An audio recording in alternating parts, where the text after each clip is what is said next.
Welcome back. Charged with the goal of eradicating economic and financial crimes through prevention, enforcement and coordination, the Economic and Financial Crimes Commission held a one-day workshop for journalists on Tuesday, the 25th of October, 2022. It had the theme, Financial Crimes Reporting. Here's the report. The workshop was attended by a select group of journalists from the print and broadcast media who have worked closely with the anti-graft agency in the recent past. The aim is to deepen their understanding of the newly enacted Money Laundering Prevention and Prohibition Act 2022, which will support the Economic and Financial Crimes Commission in its sustained fight against terrorism financing and corruption in Nigeria. It was also an opportunity to brainstorm on ideas as well as to identify problems and develop solutions to the limitations of an effective media role in combating corruption.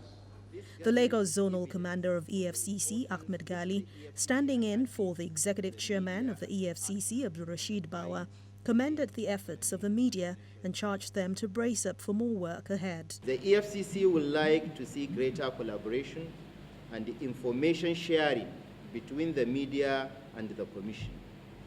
We can only ask for more support, while also urging you to do your work with utmost sense of responsibility. Gentlemen of the press, let me use this opportunity to restate the Commission's unwavering commitment to fighting all forms of economic crimes in Nigeria. The executive chairman of the EFCC, Abdulrasheed Bawa, who was subsequently able to join the meeting virtually, re-emphasized the importance of the press in sensitizing the public about the new Money Laundering Act 2022.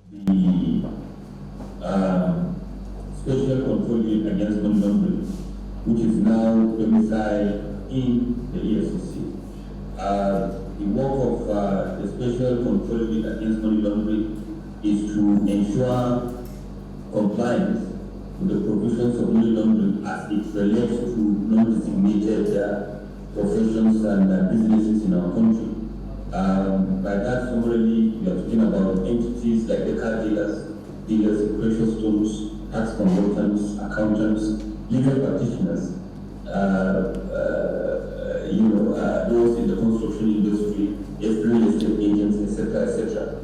They are obliged by that to, of course, to register with school board and to be making reports to school board.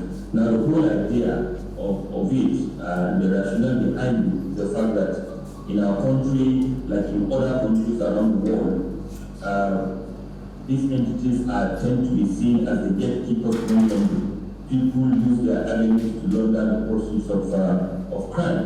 So if we are monitoring them beforehand, we are going to be proactive, by knowing who is using them, in terms of laundering the process of crime. Cybercrime is on the increase, and an investigator with the Commission, Mustafa Hafiz, gave a slide presentation on the trends and challenges of cybercrime enforcement in Nigeria. The Deputy Director, Legal and Prosecution of the EFCC, Bolahon Latono, who delivered another presentation, spoke exclusively about the challenges of prosecuting economic and financial crimes in Nigeria. The third speaker, an assistant commandant with the EFCC 1, Dele Oyawale, dwelt on the best practices in financial crimes reporting and highlighted three major mistakes journalists make when reporting. Fundamentally, we want to talk about the unreported crimes, the underreported crimes, and the unfollowed crimes.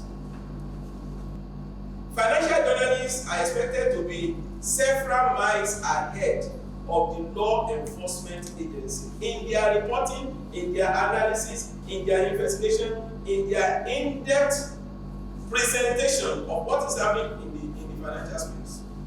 The workshop was indeed an eye-opener into some of the issues that journalists overlook and should pay more attention to going forward.